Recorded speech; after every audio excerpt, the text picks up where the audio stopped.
출근길 뉴스를 종합해드립니다. 깊이 있는 뉴스 YTN 라디오 출발 새아침 3부 순서 시작합니다. 미국에 도착한 정의용 국가안보실장과 서원 국정원장이 곧 트럼프 미 대통령을 만난다는 소식이죠. 트럼프 미 대통령 또한 대북 특사단으로부터 북한이 미국에 보내는 별도의 메시지를 직접 듣고 싶었던 것 같은데요. 이 면담 결과는 1시간 후인 9시에 발표하기로 했다고 합니다. 트럼프 미 대통령, 이 한국이 백악관에서 그 중대한 발표를 할 것이다 이렇게 예고를 했다고 하는데 부디 이 좋은 소식이었으면 하죠.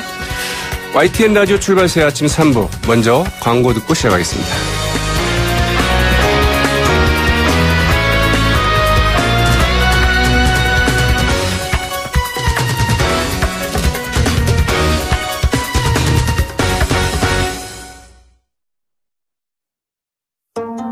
정치권이 높다 하되 출발 새 아침 아래 메이로다. 나란 일을 논하는 선비들의 이야기 공간 출발 사랑방.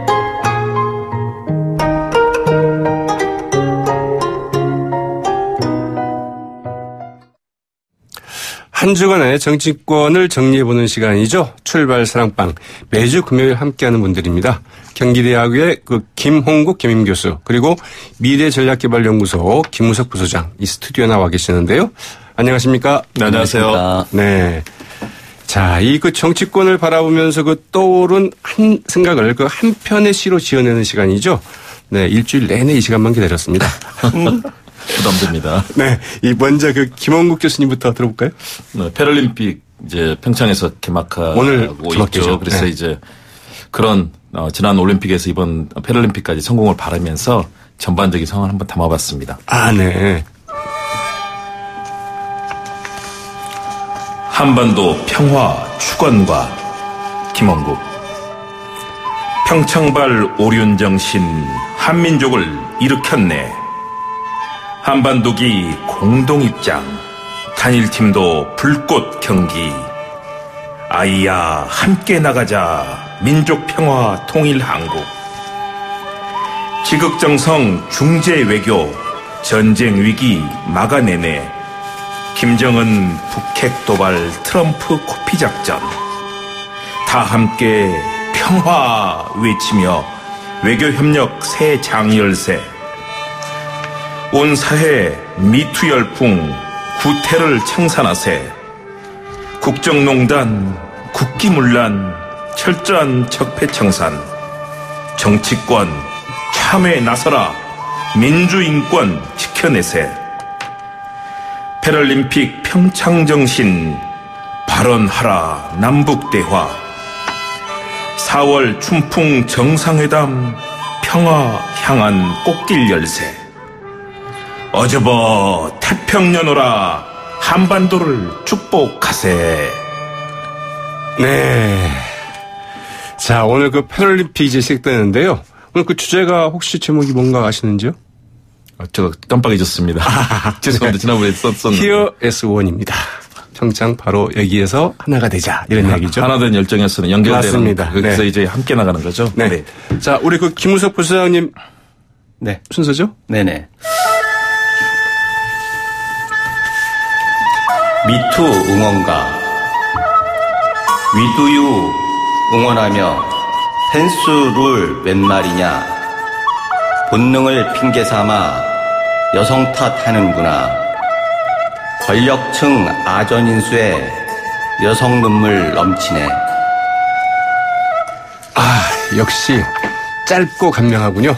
예, 그렇습니다. 지금 미투 얘기를 하면서 펜스룰이라고 하는 걸 저 잘 몰랐는데요. 요새 언론 나온 거 보니까 아예 문제의 소지를 없애기 위해서 여성 접촉을 차단하는 그런 건데 이렇게 되면 결국은 조직에서 여성의 취업을 꺼리게 되고 네. 그런 너무 남성주의적인 해법이 아닌가라고 하는 생각이 들어서 이렇게 거꾸로 가는 대책을 안 했으면 좋겠다라고 하는 생각에서 이렇게 적어봤습니다. 네, 엊그제 이렇게 해서 실검에까지 올라갔다는 거 아니겠습니까? 펜스루라는 게. 그렇죠. 네, 이 펜스 부통령이 이제 아내 이해는 뭐 같이 일하는 여성과는 점심도 같이 하지 않는다. 뭐 이제 이런 거라고 하는데. 펜스 부통령이 들으면 굉장히 기분 나쁘죠.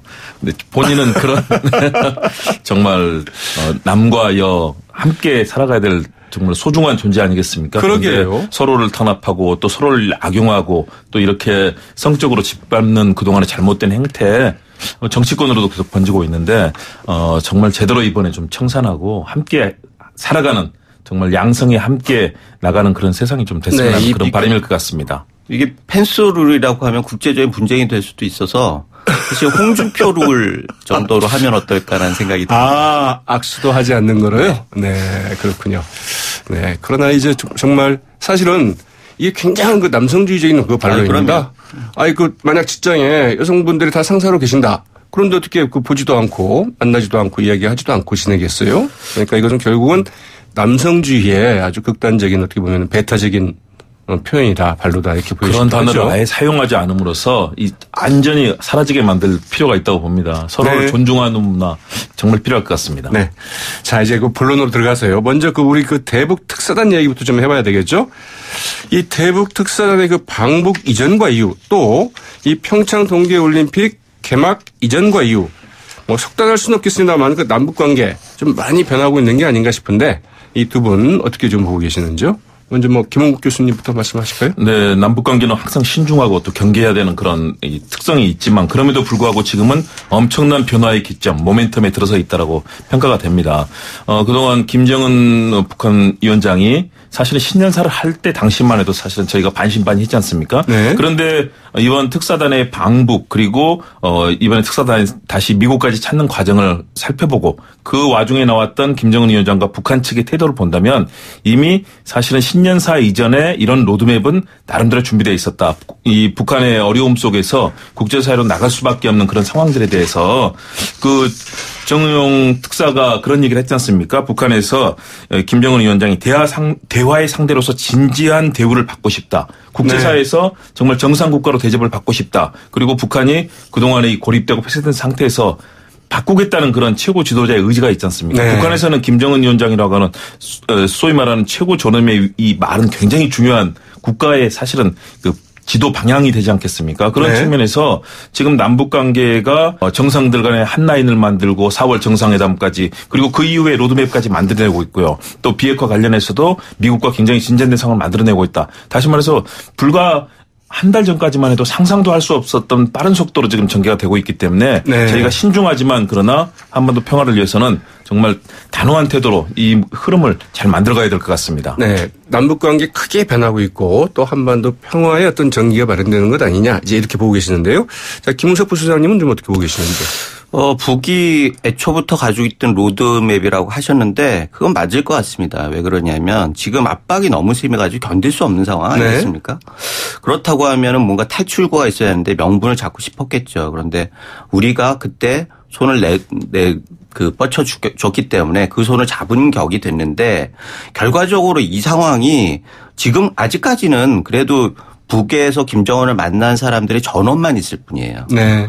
그래서 이건 결국은 북이 진심이냐 아니냐라고 하는 숙제가 남는데 이런 면에 있어서 우리 정부가 기대와 우려가 있는 것도 사실이고 미국이나 국민들도 똑같이 기대와 우려가 있어요. 그런데 하는 쪽에서는 기대가 더 크겠죠. 그런데 미국이나 야당 입장에서는 우려에 대해서 계속 말할 수밖에 없는 거죠.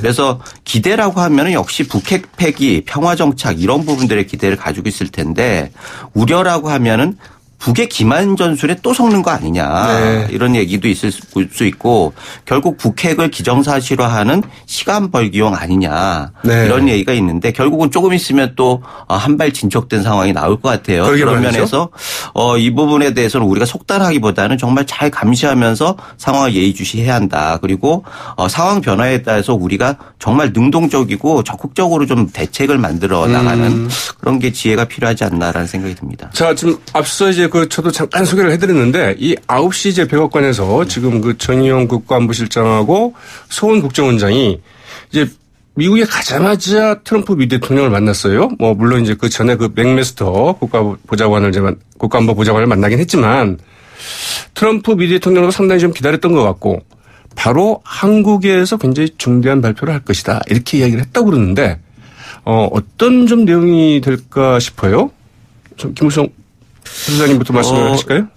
이 부분에 있어서는 저희가 그 예측을 좀 곧 발표가 있을 텐데 예측을 하는 건 적절하지 않을 뿐만 아니라 위험도 있어요. 저희 그렇죠. 입장에서는. 그런 면에서 이 부분에 대해서는 원론적으로 얘기할 수밖에 없을 것 같은데 트럼프 입장에서 보면은 이 부분에 대해서 덥석 물기도 그렇고 사실은 또 한 면에 있어서는 압박이 통했다라고 하는 자화자찬이 있지 않습니까? 본인은 그렇게 얘기하고 있죠. 네, 그래서 맞습니다. 그 부분을 또 강조해야 하는 측면도 있고 그래서 이런 부분들에 대해서는 굉장히 중요한 지금 모멘텀인 것 같은데 결국은 이쪽에서 어느 쪽을 선택하느냐가 굉장히 중요하죠. 그런데 기본적으로 미국에서는 좀 느긋한 입장이에요. 북한은 급한 거고 미국 같은 경우에는 좀 느긋하면서 진위를 좀 확인해 보자 이런 생각을 가지고 있을 거예요. 그런데 결국은 지금 계속 얘기가 나오는 게 미국인들 송환 문제입니다.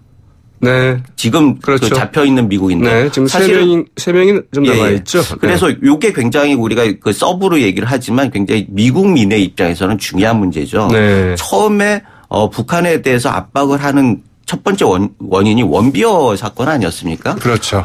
그렇기 때문에 이 부분에 대해서 미국 국민의 정서를 어떻게 잘 달래줄 수 있느냐라고 하는 것들은 굉장히 중요한 게 이 미국민 북한에 억류되어 있는 미국민에 대한 뭐 송환 문제나 뭐 이런 부분들이 충분히 얘기가 될 수 있을 것 같아서 이런 부분들은 다른 것들은 협상을 통해서 풀어지겠지만 이거는 성의 차원이나 감정적인 차원에서 일정 정도 의미가 있다 이런 생각이 듭니다. 김정은 위원장이 아마도 미국이 이제 이런 점을 그 히든카드로 좀 그렇죠. 제시하지 않았겠는가 이제 이렇게 보시는 거죠. 자, 김홍국 교수님 어떻게 보시는지요? 네, 저도 뭐 공감합니다. 특히 트럼프 대통령이 이제 중대 발표를 할 것이다. 정의용 실장과 샌더스 대변인이 이제 공동 발표를 하기로 돼 있지 않습니까? 그리고 스스로가 이런 얘기를 기자들에게 했습니다. 메이저 어나운스먼트라고 해서 이제 중대 발표다라는 얘기를 할 거라. 다시 말해서 트럼프 대통령도 상당히 만족하고 기대감이 있기 때문에 그런 얘기를 하지. 만일의 경우 그 부분에서 불만족스럽거나 또는 불쾌감이 있었다면 그런 예고를 할 리가 없죠. 그런데 그 중대 발표는 보통 트럼프 미 대통령이 직접 하지 않나요? 그런데 뭐 미국 대통령의 이 흐름상은요. 그동안에 정말로 중요한 뭐 트위터로 그냥 바로 하거나 그렇죠. 오지 않았나 왜냐하면 따로 이런 공동 자리를 만들 필요는 없고요. 왜냐하면 벽이 있기 때문에 예를 들어서 뭐 문재인 대통령과 관계에서 그랬다면 아마 본인이 직접 했을 수도 있고요. 그리고 이번 사안이 혹시라도 만일의 경우 앞으로 좀 어그러질 수도 있거든요. 북한에서 뭐 여러 가지 또 다시 발목을 잡을 수도 있고 그런 상황에 대비해서는 트럼프 대통령이 현 상태에서 일정하게 중대한 발표라고 얘기도 있을 것으로 보이고요.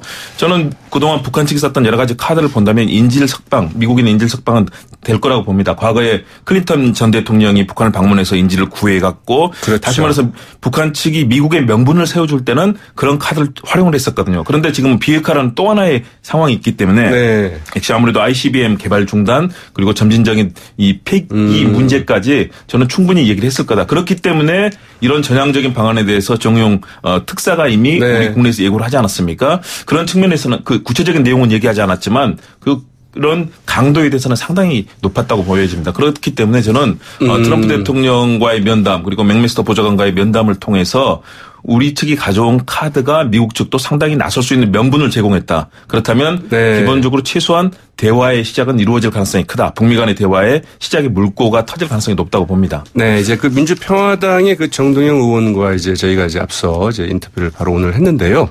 그분은 그렇게 얘기를 하시더군요. 아마 북한의 그 김정은 위원장이 미국에 메시지를 보냈다고 한다면 뭐 어떤 구체적인 사안보다는 우리 정말 화끈하게 통 크게 한번 정말 허심탄회하게 좀 문제를 좀 풀어보자. 이런 이제 그 메시지를 보내고 거기에 플러스 알파가 있지 않겠는가 이렇게 얘기했는데 바로 이제 그 플러스 알파가 이 이제 그 북한에 지금 억류되어 있는 미국인 석방 뭐 이런 것들이 될 수도 있겠고요. 제가 보기에는요. 트럼프가 직접 얘기 안 하는 거 보면은 결국은 전원이기 때문에 그런 거 같고 또 한편에서는 아까 말씀하셨듯이 리스크 부분들을 생각한 것 같고 또 플러스 알파 결국 한국에서 보증을 서라는 뜻이에요. 그렇게 볼 수도 있겠군요. 자, 이제 앞서 그 두 분이 말씀하신 것처럼 사실 이 지난해 이제 북한이 그 핵무력 완성을 선언했을 때 해를 넘기면 아마도 북한이 미국과의 어떤 대화에 나서지 않겠는가 이런 그 예측과 관측은 다들 있었지 않습니까? 그러나 이제 이게 지금 나오는 거 보면은 이 말하자면 상상을 좀 뛰어넘는다. 이런 점이 굉장히 특이할 만하잖아요.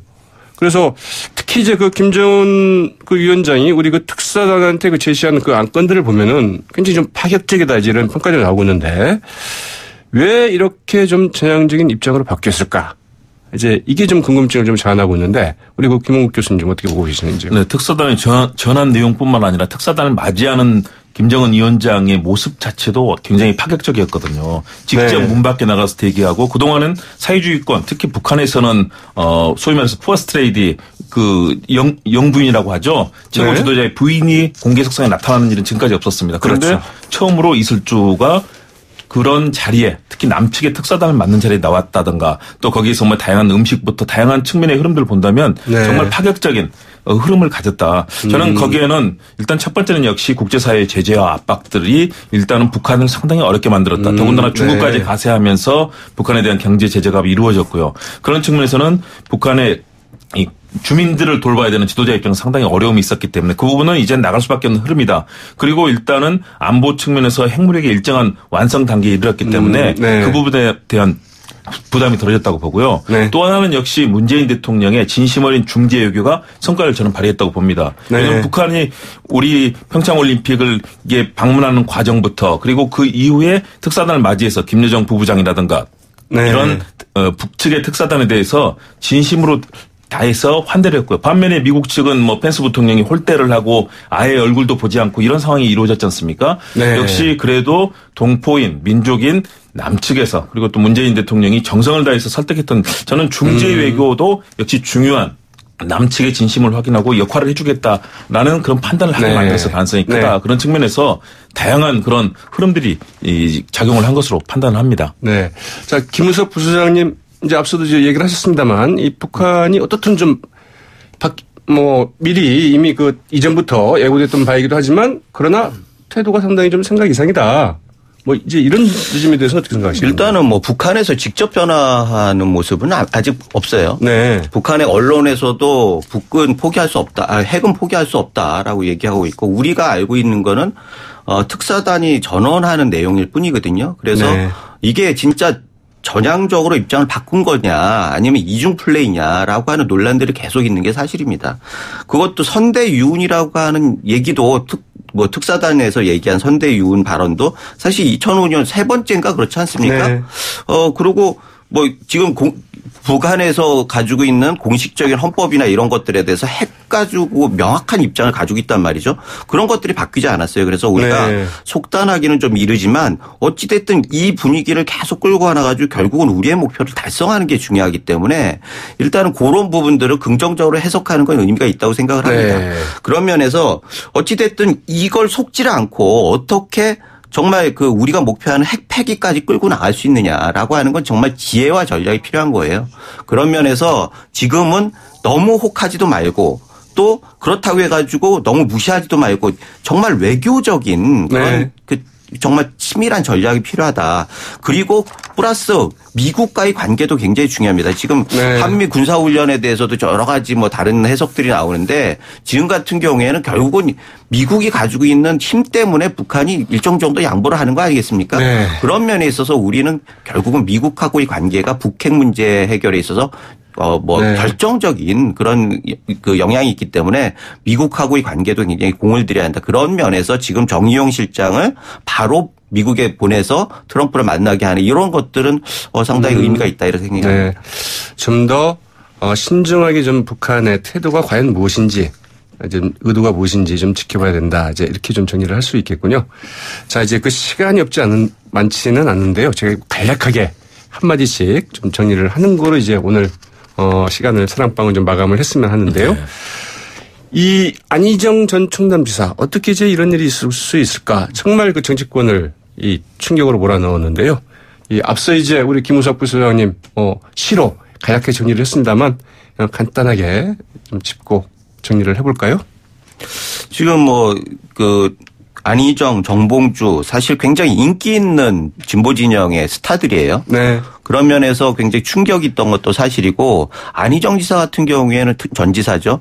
안희정 지사 같은 경우에는 정말 여러 사람들 보수 진영에서 거부감이 없을 정도로 상당히 대중성을 가지고 있는 인물이었고 그러게요. 도덕성 문제에 있어서도 누구도 의심하지 않은 그런 인물이었단 말이죠. 그런 면에서 국민들의 배신감은 더 클 거고 더 중요한 거는 결국은 지금 여권의 차기 주자가 없어졌다는 거예요. 네. 그렇다라고 하면 지금 현 정권에서는 어떻게 보면 좋을 수도 있겠지만 결국은 여권 전체로 보면 굉장히 어려운 상황으로 갈 수밖에 없다라고 하는 게 첫 번째고 두 번째는 충청권이 와야 된다는 거죠. 네. 그래서 충청권이 결국은 캐스팅 보트 같은 역할을 하는데 이런 부분들에 대해서 굉장히 큰 손실이다 이렇게 보여집니다. 네. 자, 김은국 교수님. 네, 진영과 이념을 떠나서 정말 있어서는 안 되는 일이고요. 네. 사실 국민들의 지지와 기대를 받던 대선 주자 아니겠습니까? 네. 그것도 사실은 거의 뭐 근접했을 정도로 선두를 달리던 그런 주자라면 얼마나 많은 국민들의 신뢰와 또 지지를 받았겠습니까? 그런데 네. 그 안에서 벌어졌던 일들은 정말로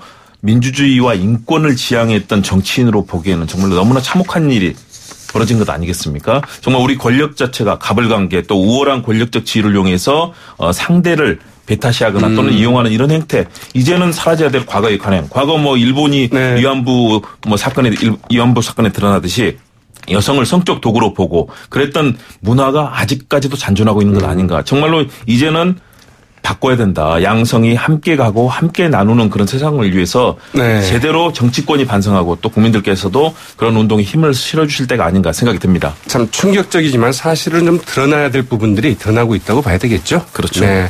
두 분 오늘 말씀 고맙습니다. 네. 네. 잘 쉬시고 또 그 다음 주에 뵙도록 다음 하겠습니다. 주에 뵙겠습니다. 네, 감사합니다. 지금까지 경기대 김홍국 김임 교수 그리고 미래전략개발연구소의 김우석 부소장이었습니다. YTN 라디오 출발새 아침 3부는 여기까지고요. 잠시 광고 들으신 후에 4부 이어가겠습니다. 날카로운 분석, 매일을 보는 시선. YTN 라디오 출발 새 아침. YTN 라디오 출발새 아침 4부 순서 시작할 텐데요. 먼저 광고 듣고 오겠습니다. 지금 시각 8시 38분 49초 지나고 있는데요. 교통정보 알아보겠습니다. 김정윤 캐스터. 네, 출발새 아침 교통정보입니다. 곳곳에 돌발 상황이 이어지고 있습니다. 일단 강남순환로 성산에서 수서 쪽으로 가는 길 서초터널 1차로에 고장차가 있다니 현장 제보니까 차로 변경에 유의해서 이동을 하셔야겠고요.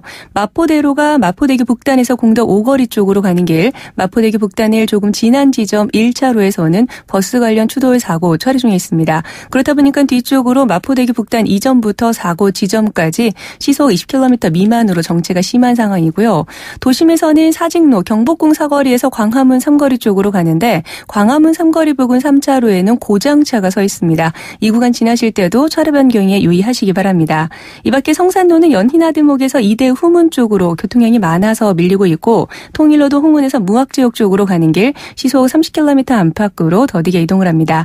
자동차 전용 도로 중에서는 북부간선도로가 월릉에서 신내 사이로 양방향 교통량이 늘어서 밀리고 있는 상황이고요. 분당 수서로 도심 쪽으로도 복정에서 탄천 1교 쪽으로는 계속해서 정체입니다. 출발새 아침 교통정보였습니다.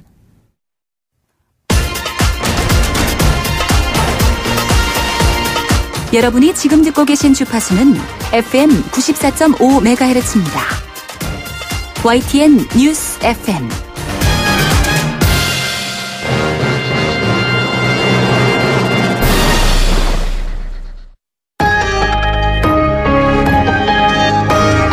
위기의 한국 경제. 하지만 해법은 있습니다. 우리 경제에 또 다른 도약을 준비하는 코너. 출발 새 아침 경제 빅 이슈.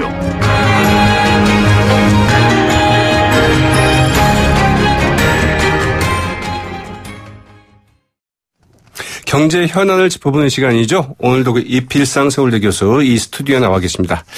안녕하십니까? 네, 안녕하세요. 오늘은 좀 해법을 좀 찾기가 쉽지 않은 문제를 좀 이야기해야 될 것 같아요. 네. 네. 오늘 새벽이었죠. 트럼프 미 대통령이 결국 이 철강과 알루미늄에 대한 관세를 이제 부과하겠다. 이 관세 명령에 이제 서명을 했는데 한국은 빠질 수도 있지 않겠는가 이제 이런 좀 기대감도 있었지만 결국은 이제 여기에 포함이 됐죠. 네. 이 철강업계의 피해가 굉장히 클 것 같은데 어떻게 좀 보고 계시는지요? 예, 그 카나다와 멕시코는 미국의 동맹이다. 그런 이유로 빠지고 네. 우리나라는 포함이 됐습니다.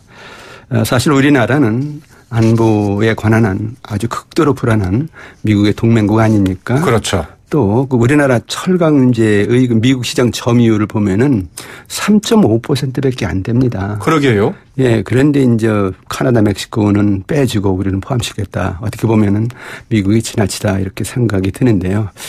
뭐 가능성은 희박하지만은 15일간의 유예 기간이 있습니다. 네. 그동안이라도 최대한 일개 노력을 해서 어떻게든지 빠지면 좋겠다는 생각은 드는데. 지금 김현정 통상교섭본부장이 좀 미국에 가 있는데. 네, 가서 지금 여러 가지로 이제 노력을 하고 있는데 이런 어떤 선언이 나오니까 이제 더 어렵게 됐다는 것이죠. 근데 하여튼 철강 업계로서는 뭐 심각한 타격을 받을 가능성이 아주 큰데요. 우리나라 이제 3대 산업 하면은 반도체, 자동차, 철강 이렇게 얘기를 많이 합니다. 근데 이번에 철강 산업이 타격을 받으면은 3대 산업 중에 하나가 타격을 받는 것이다. 이런 면에서 본다면 이제 우리 경제로서 심각한 문제다. 이렇게 볼 수가 있는데요. 네. 작년에 그 철강 수출을 보면은 대미 수출이 차지하는 비중이 11.2%입니다. 굉장히 많은 거죠. 우리나라 철강 수출 중에서. 근데 이 수출이 이번 그 관세 폭탄으로 인해서 사실상 어려워졌다 이렇게 이제 업계는 보고 있는데 그럼 철강 산업이 이제 다시 주저앉는 그런 현상이 생길 수밖에 없는 것이죠. 네. 그 더 문제는 뭐냐면요. 그 2차 피해라는 건데. 네. 우리나라 그 수출 중에서 이 철강 그 수출 보면요. 중국 등 아시아 지역이 63% 수출을 하고요. 아, 네. 유럽 지역에 14%로 수출을 하는데 지금 문제는 중국이나 유럽이 미국이 이렇게 이제 공격을 하니까 자기네들도 이제 같이 관세를 올리거든요. 그렇죠. 이제 무역 전쟁으로 들어가는 거죠. 예. 그렇게 되면 우리나라 이제 미국 수출을 못하는 것뿐만 아니라 중국이나 유럽도 수출을 못한다는 거예요. 그렇죠. 그렇게 되면 지금 우리나라 철강 산업은 정말 큰 일이 될 수 있다는 얘기인데 이 철강 산업이 만약에 무너진다면은 해운 산업, 조선 산업에 이어서 또 무너지니까 엄청난 실업자가 발생하면서 경제가 혼란에 빠지는 것이 아니냐. 이런 어떤 이제 불안감이 지금 나타나고 있습니다. 교수님, 이제 그 2차 피해 얘기를 하셨는데요. 만약 그 유럽연합이나 이 중국이 이제 그 미국의 같은 그 관세 폭탄에 대해서 보복 관세를 부과를 한다. 이럴 때 미국 제품에 대해서만 부과를 하지 않을까요? 뭐 저희 제품들도 포함이 될까요? 아니 관세 정책을 얘기할 때 미국에 대해서만 이제 관세를 올린다. 근데 한국은 봐준다. 유럽이 그러겠습니까? 자기네 산업 보호가 우선인데 그런 기대하기는 쉽지 않을 것 같습니다. 그러니까 이제 법원이나 뭐 아니면 법원 같은 경우에 대해서 관세를 매긴다 하면은 이제 주류 일체에 대해서 관세를 다 매기겠다. 이제 이렇게 되는 거군요. 법을 만들면 이제 일률적으로 매기는 게 보통이죠. 그렇군요. 네. 자, 이제 그 무역 전쟁이 본격화하면 결국은 이제 말씀하신 것처럼 수출 의존도가 높은 우리 경제에 큰 타격이 될 것 같고 이제 그런 타격들이 벌써 2차 피해까지 우리가 되는데 현재 진행 중인 그 한미 FTA 그 개정에도 그 상당한 좀 영향을 좀 미치지 않을까 싶기도 한데요. 예, 그 지금 뭐 미국 트럼프 대통령은 한국 상품이 미국 산업을 쓰러뜨리고 있다. 일자리를 빼앗는다. 그래서 한미 FTA 개정한다. 뭐 폐기도 불사한다. 이렇게까지 나오고 있거든요. 근데 이번엔 그 철강과 알루미늄에 대해서 이렇게 이제 관세 그 보복을 확정을 하니까 그 기세가 지금 굉장히 지금 당당하다는 것이거든요. 그래서 이 추세로 나가면은 한미 그 FTA 개정 작업도 우리한테 굉장히 불리하게 가는 그러게 말이죠. 그런 또 불안감이 생긴다는 겁니다. 근데 중요한 사실은 미국은 지금 세 개의 무기를 가지고 우리를 압박하고 있다 이렇게 볼 수가 있는데 하나는 이번 조치와 같은 보복 관세, 또 하나는 한미 FTA 개정, 또 하나는 안보 문제, 뭐 세 가지를 가지고 있는데 이 세 가지 무기를 한꺼번에 이제 휘두르면서 우리 경제를 압박하고 있다 이렇게 볼 수가 있는데 사실 우리 경제는 저항 능력이 이렇게 많지 않거든요. 근데 지금 뭐 결국 한미 FTA가 그래서 결국 미국에 유리하게 이제 개정될 가능성이 아주 크다 이렇게 이제 볼 수밖에 없는데 만약에 우리가 이거 불공정하다 가지고 이제 우리 어떤 그 반대 논리를 제기한다면 저쪽에서는 뭐 그럼 좋다 해서 이제 보복 관세 더 강화할 가능성도 있고요. 또 심지어는 북핵 문제나 방위비 무슨 뭐 무기 판매 이런 거 가지고 또 압박을 가할 가능성도 있거든요. 그래서 지금 아주 우리로서는 한미 FTA 개정 작업이 곤경에 처하다 이렇게 볼 수도 있는데 무슨 일이 있어도 외교적으로 잘 풀어나가는 그런 어떤 지혜가 필요할 것 같습니다. 그러니까요. 이제 지금까지 이제 우리 정부 입장에서는 뭐 철강이나 이런 문제는 개별 품목은 개별 품목 문제고 또 한미 FTA는 한미 FTA대로 그리고 안보 문제는 안보 문제로 따로 이제 그러니까 경제 문제겠다 이렇게 그렇죠. 이야기를 했는데 이제 이게 좀 잘 안 될 것 같다는 거잖아요. 그렇습니다. 그래서 무슨 일이 있어도 그 경제와 이제 안보는 별개의 것이다. 이 원칙을 확고히 지키면서 우리가 협상을 잘해야 되죠. 네. 이제 그 말씀해 주셨는데 이제 여러 가지 그 2차 피해까지 좀 우려가 되는데 특히 이제 그 수출 의존도가 높은 그 우리 경제 그 이제 큰 타격이 우려되는데 어떤 부문부터 가장 그 1차적인 타격이 좀 올 거라고 이렇게 보시는지요? 우리나라는 이제 수출 의존도가 아주 높은 경제이기 때문에 이제 무역 전쟁의 피해를 집중적으로 받을 가능성이 있습니다. 우리나라의 최대 수출 국가가 중국, 미국, EU거든요. 그런데 이 세 나라가 지금 무역 전쟁에 휘말리고 있다는 겁니다. 그래서 만약에 세 나라가 무역 전쟁터로 바뀐다면은 우리나라는 3대 수출 국가들을 다 이제 어떻게 보면 잃어버릴 수 있는 그런 상황이 될 수도 있다는 얘기인데 지금 우리나라 수출 중에서 중국 수출이 24.8%거든요. 그렇죠. 미국 수출 12%, EU 수출 9% 등등인데 거의 절반입니다. 근데 세 나라가 서로 무역 전쟁하면서 이걸 이제 자꾸 자기네들도 보호무역주의로 나오면은 우리나라 이제 경제가 수출의 키를 잃을 가능성이 아주 있죠. 그래서 이제 문제가 많은데 특히 우리나라 지금 경제 성장 3% 얘기합니다만은 그 중에서 2%는 수출이 만들어내고요. 1%는 이제 내수가 만들어내는 건데 경제 성장 3% 중에서 2%가 지금 타격을 받는다. 경제로서는 뭐 휘청거릴 수밖에 없는 그런 굉장히 좀 어려운 상황이 이렇게 봐야 될 것 같은데. 그렇습니다. 자 이제 그 무역 전쟁이 그 본격화하면은 미국 경제도 좀 손해를 볼 것이다. 이제 이런 지적들이 그 미국 내부에서 좀 많이 나오고 있잖아요. 그럼에도 불구하고 트럼프 미 대통령이 이렇게 이 강경하게 나가는 뭐 특별한 이유 도대체 어디서 찾아야 될까요? 글쎄 미국이 이렇게 이제 강력한 보호무역주의로 나오니까 뭐 노벨상 경제학자, 전직 재무관료, 무슨 공화당 하의원 의원들 뭐 등등해서 여러 이제 사람들이 지금 트럼프 행정부의 무역 정책을 비판하고 나서고 있습니다. 그럼에도 불구하고 트럼프가 이렇게 강력하게 무역 전쟁을 이제 불사하고 있는 이유는 뭐 저거 보기엔 두 가지가 있다고 생각하는데 우선 무역 전쟁에서 미국이 승산이 있다고 판단한다는 겁니다. 왜냐하면 무역 전쟁이라는 것이 결국 경제 힘싸움이거든요. 그런데 경제력에 관한 한 미국을 당할 나라가 어디 있겠습니까? 그런 차원에서 달러의 힘이라고 봐야 되나요? 그렇죠. 싸우면 이긴다. 이런 생각을 가지고 있다는 것이고요.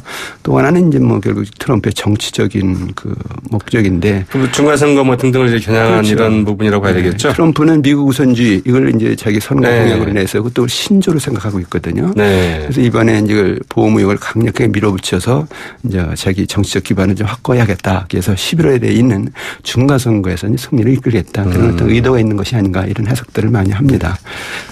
근데 이제 이게 그 1930년대 이제 그 20세기 때 이야기이긴 합니다만은 이 1930년대 그 대공황도 이 보복 관세로 시작이 됐다.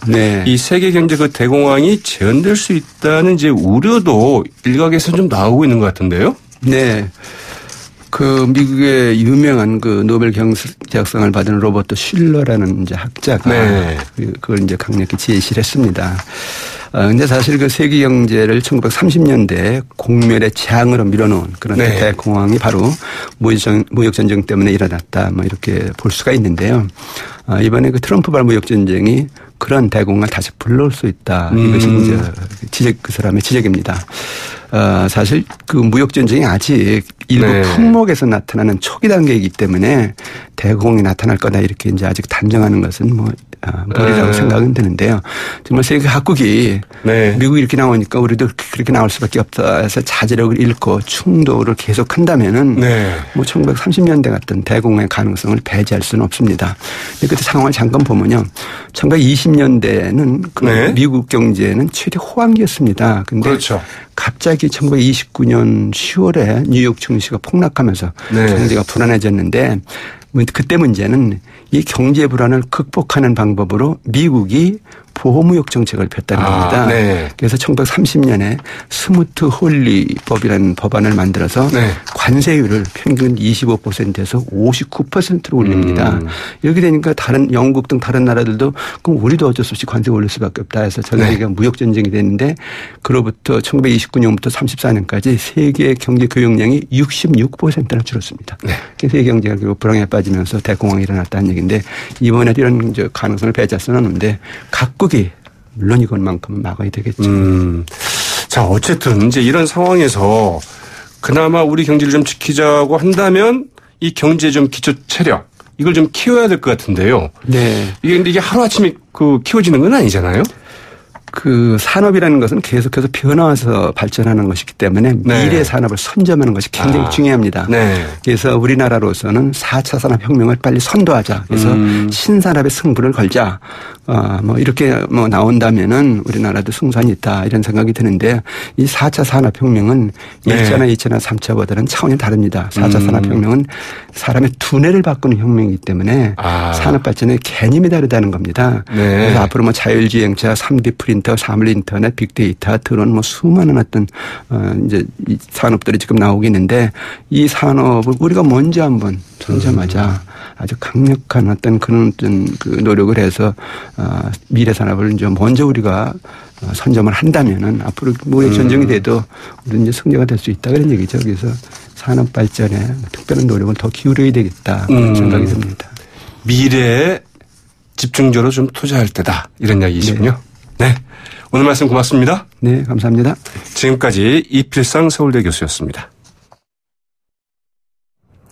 노동 뒤의 휴식이야말로 가장 편안하고 순수한 기쁨이다. 독일의 철학자 이 칸트가 한 말이죠. 이제 오늘만 열심히 일하고 나면 내일부터는 즐거운 주말입니다.